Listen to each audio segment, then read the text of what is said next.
Hi, everyone. Welcome to the Vermilion Talent webinar. Thank you for joining us today. Today, we're going to be talking about the 4 steps to master your next career challenge. And this may mean different things to different people, depending on what stage of your career you are in. We'll address that in just a moment. But before we do, I wanted to do a brief introduction. My name is Anju Kurian. I am the founder and CEO of Vermilion Talent. My background is in management consulting and now in social entrepreneurship as well.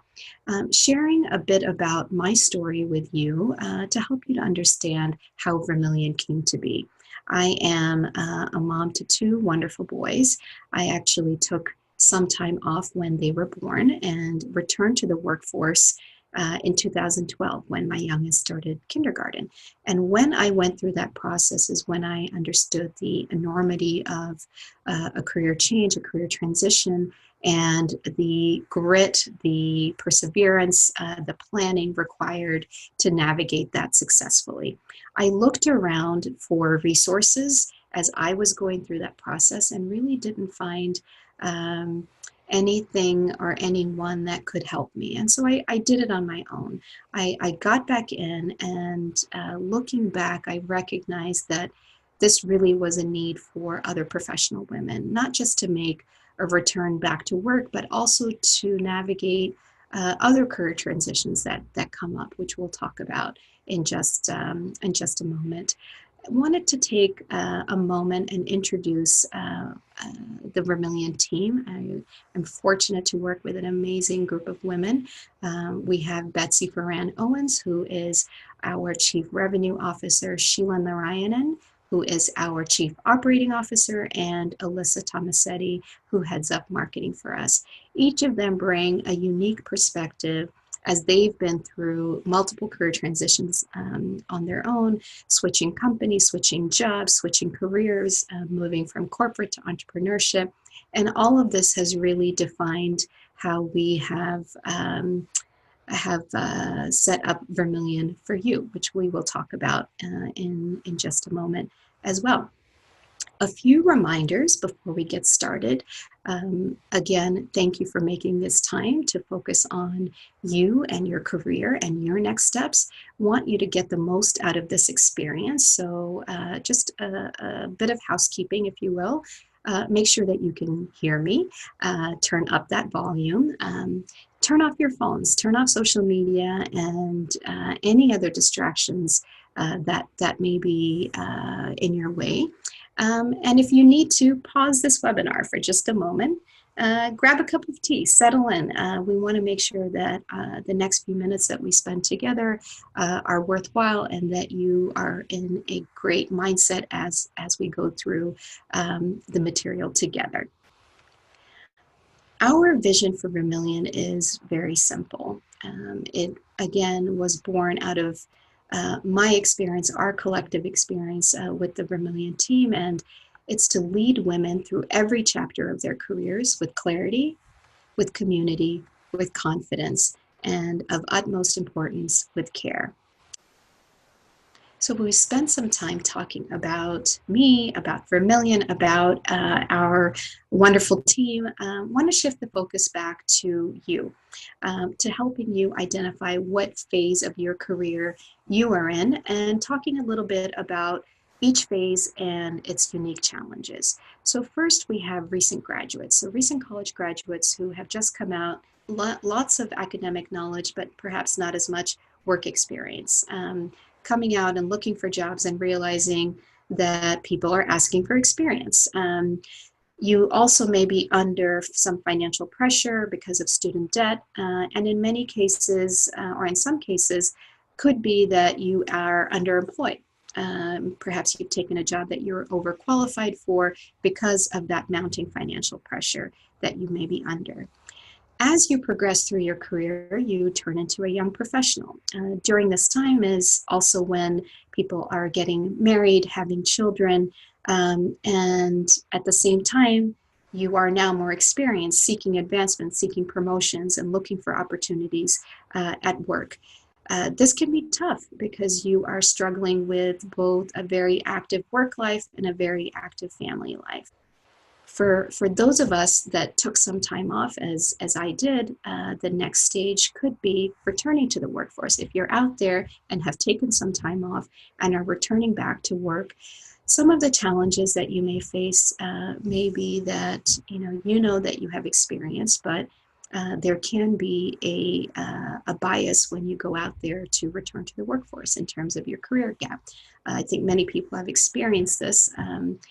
There could also be a loss of professional confidence due to the gap. So I've seen amazing turnarounds in professional women as they have prepared, as they have done the planning, as they've done the work to get back into the workforce. The next stage is career switchers. So these are people that are employed that are disengaged, that are a bit jaded in their current roles, are looking for something different, are not sure what that is, perhaps a different company, perhaps even a completely different role or profession, or even switching from corporate to entrepreneurship, or from entrepreneurships to a corporate environment. It's really stemming from that dissatisfaction with where they are in their career at this point in time. And the studies back it up. 70% of employed workers are actively disengaged or disengaged in their current roles. So what do you do about it? We'll talk about that in just a moment, but let's just see where you fall in this life cycle. And finally, we have pre-retirees. So these are experienced professionals, again, perhaps senior executives that have spent many years in their careers, not quite ready to retire, seeking new challenges, seeking purpose in the next stage of their careers. So as I hope that as we've covered this range of phases, that you see where you fit in.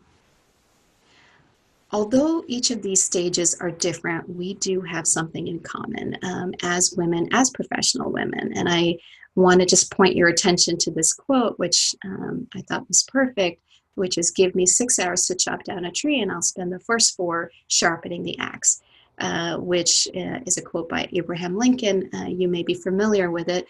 This really speaks to us as professional women and women in general, and our tendency to prepare, and in some cases over prepare.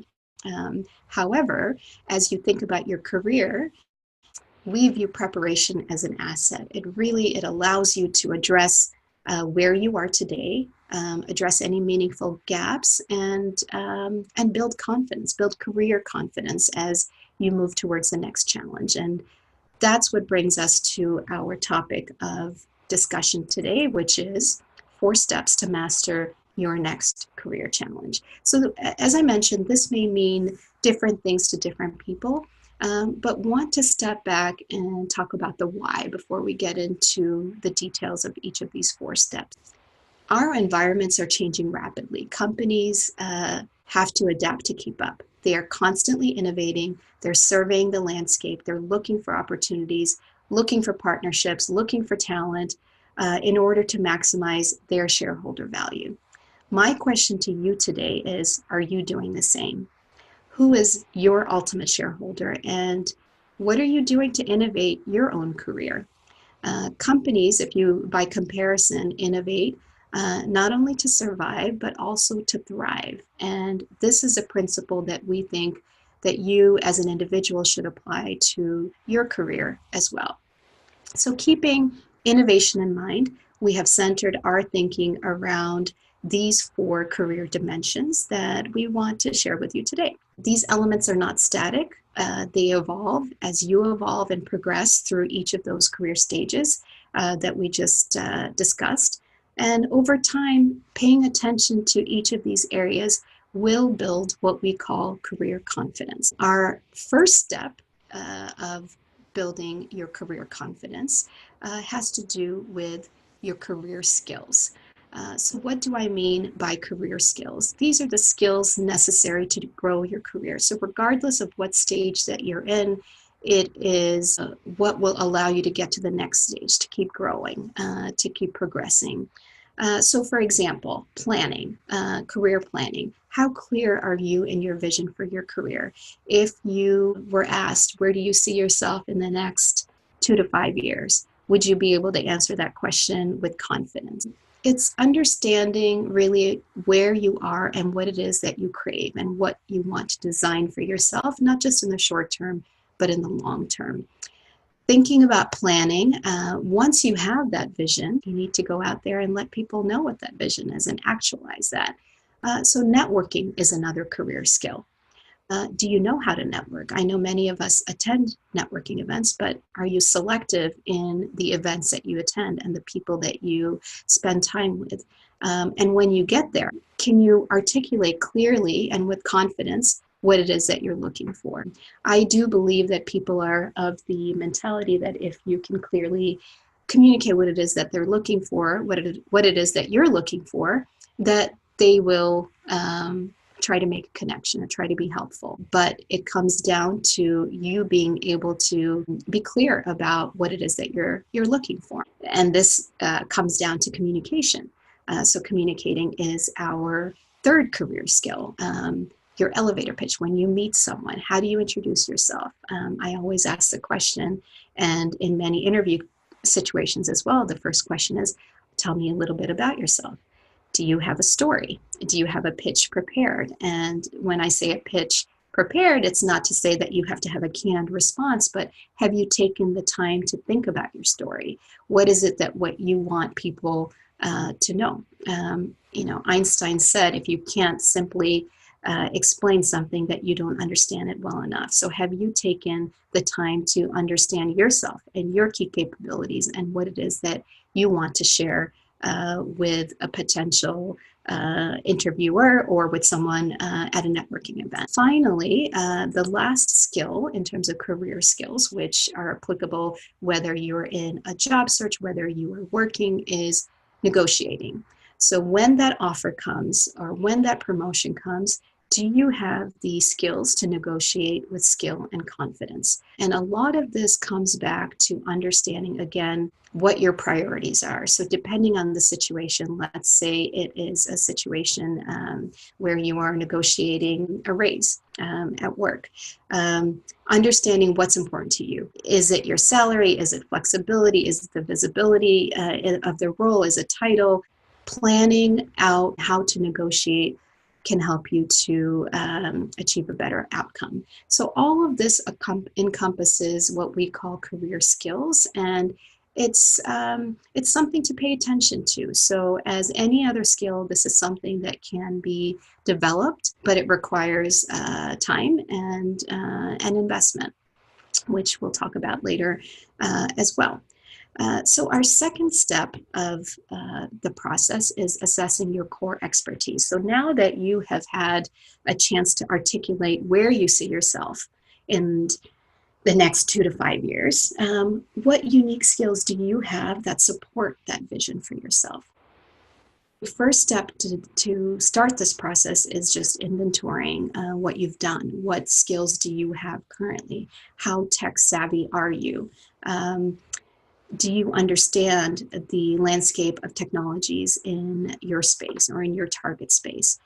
Do you understand the role of how people work today and the role of collaboration at work today?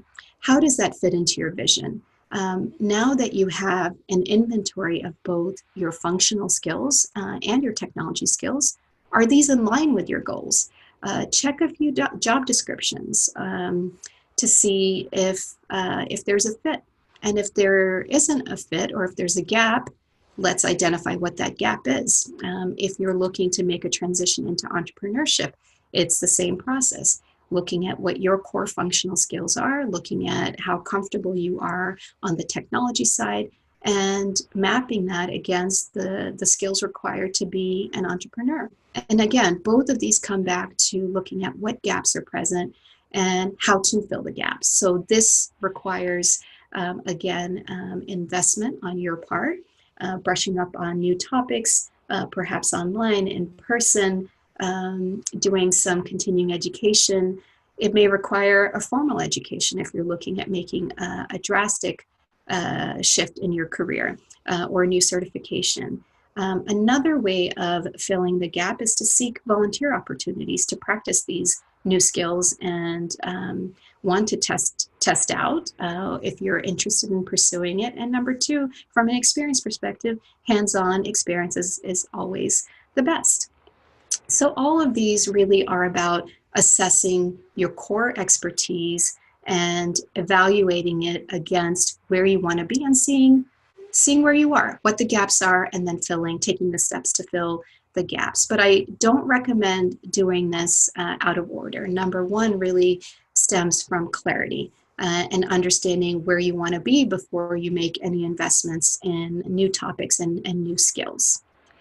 Moving on, step 3 is all about getting your career tools in place. And what I mean by that are tools that support you in achieving your goals. So some examples of tools are your resume, your LinkedIn, your career management routines, and finally, your support structure as you move through these changes. Starting out with your resume and LinkedIn, just to share, a bit of background, each corporate job that's out there that's been posted yields on average 250 resumes, and companies use applicant tracking systems to filter. I really view it as, at this point, that they're not looking for the right candidate, but are initially concerned with weeding out the volume. This may be subjective. It is subjective, potentially even unfair, but this is the landscaping of hiring today. The best way, of course, is to get a warm introduction, but that's not always the case.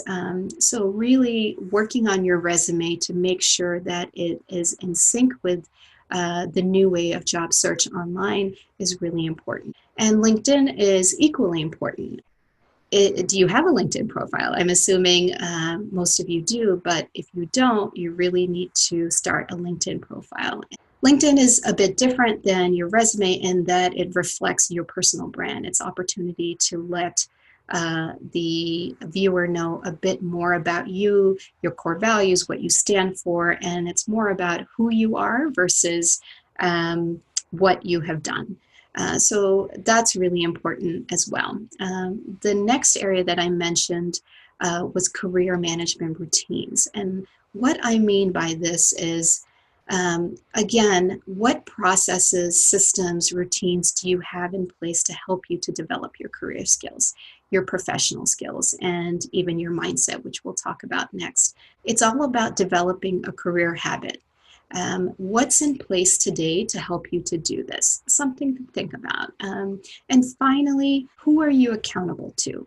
Have you created a community around you that's supportive of you and your career goals? People that you can reach out to when you're stuck? Do you have tools to help you work through these issues? Perhaps working with a career coach, and we'll talk a little bit more about that in a few minutes as well. And finally, we have mindset, the foundation for it all. What's your mindset that you bring into not only your career, but your life overall? We talked initially about having clarity in your career planning and in your career goals for the next 2 to 5 years, let's say, for example. In order to even come up with that vision for yourself for the 2 to 5 years, having the right mindset and mind space to develop that is really important. Do you take the time for self-care? How do you show up in situations? Are you positive when you walk into a room, or do you walk around with a chip on your shoulder or perhaps low energy? And if you do, why? It's worthwhile to spend a little time thinking about that and how you are taking care of your ultimate shareholder, which is you, and making self-care a priority. Really only you can define what this means and what you need. It could mean sleeping 8 hours a day. It could mean coffee breaks with friends. It could mean taking a walk around the block during the workday to get some fresh air. It could mean going to the gym. It could mean a lot of different things. These are things that you do to nurture yourself and your mindset, to create space to think about your larger life and your larger career. And I'm going to reiterate a point that I mentioned earlier, which is all about the support system and the importance of having a support system in place to help you navigate this process. We as women tend to have a lot of different social circles, but do you have a circle, again, that is dedicated to talking about your career, that's supporting you as you make career transitions? And finally, are you committed to this goal? Are you committed to the principles that we've talked about? Are you committed to having clarity? Are you committed to having time for self-care and creating a support system, making an investment of time and resources to nurture your career along the way? It all starts with mindset. And it really does affect everything in your life. Career planning and career decisions do affect our incomes. It affects where we live, when and how we work, our daily activities, how much time we spend with our families. It really is something that we need to nurture it as we do other parts of our life. Recapping what we have talked about, 4 steps to mastering your next career challenge. We talked about growing your career skills. We talked about assessing your core expertise and skills. We also talked about getting your career tools in place. And finally, keeping your mindset in check. What I wanted to talk about next is that you don't have to do this alone. So as I mentioned, when I went through a critical career change in my life in 2012, I pretty much did it on my own. And what we have created at Vermilion is an infrastructure to give you the support that you need throughout various chapters of your career. We are your trusted career advisors as you navigate each of these chapters. We believe in preparation. We believe in career innovation. We believe you have to monitor and manage your career and not hand it over to a company or an employer. And we believe in self-evaluation, planning, action, and measurement. And above all, we believe in mindset and self-care, as we just talked about. Wanted to take just a couple of minutes and explain, next steps and how Vermilion works and how we can support you. Number one thing to do would be to activate your relationship with Vermilion. And we have a program called the Career Pass Program. And what this is the ability to check in with a career concierge to walk through an assessment. So sign up for a Career Pass checkup. You will get details about this following this webinar on how to do that. Once you sign up for your checkup, you will receive a profile where we will talk more about your skills, your interests, your goals, etc. The next step would be to meet with your career concierge. So this is a real life person who has taken the time to review your profile, review your career goals, your resume, your LinkedIn, and together, based on that, we'll create your personal career roadmap. Step number 4. And what that means is really looking at all of these different dimensions that we've talked about to come up with a custom plan based on you and your unique stage and your unique situation. And finally, we have step 5, which is executing. So we've done an assessment, we've done some planning. The next step is executing, and Vermilion can support you in a few different ways. And during this conversation, we'll discuss that as well. We have opportunities to do quarterly check-ins with your Vermilion Career Concierge. If you want a more full service approach where you're working one-on-one with a coach, we have a network of Vermilion career and executive coaches that can work with you on developing that clarity, can work with you on your job search strategy, that can work with you on your resume, your LinkedIn, etc. And finally, we have boot camps and master classes for an accelerated group experience where you would be in a cohort with other professionals with common goals. So we'll send you more information on this, but wanted to give you an overview of how we work with the members of our community. And throughout this process, we encourage you to grow your career skills. So again, referring back to one of the key components that we talked about, career skill building. How do you do that? We encourage you to attend our networking events and webinars. We have local career communities where you can join for a face-to-face group with your local career angel and other women that are in a similar position. And finally, you can sign up for a la carte skill building sessions around interview preparation, around communication, around negotiation. All skills that are critical to growing your career. Of course, if you have any questions, please reach out. You can always get in touch with us, and I'll share our contact information in just a moment. And wanted to leave you with this. Before I do, again, thank you so much for spending this valuable time, your valuable time with us to focus on you and your career. And I would invite you to take our quiz online on our website. So this is an opportunity to personalize the experience a bit more for you. Let's see where you're at. Let's calculate your career confidence index. You can do this by taking a short quiz on our website. See where you are in terms of your career stage and your career readiness. And of course, please sign up for a complimentary 15-minute consultation.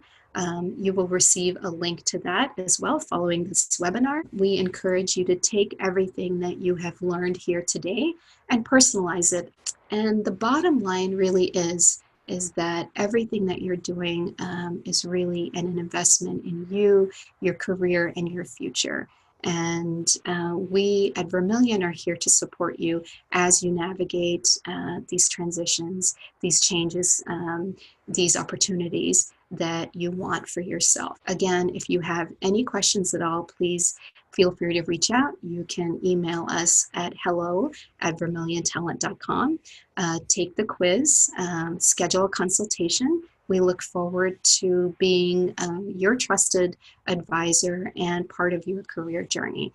Thank you so much for joining us this evening, and look forward to speaking to you soon.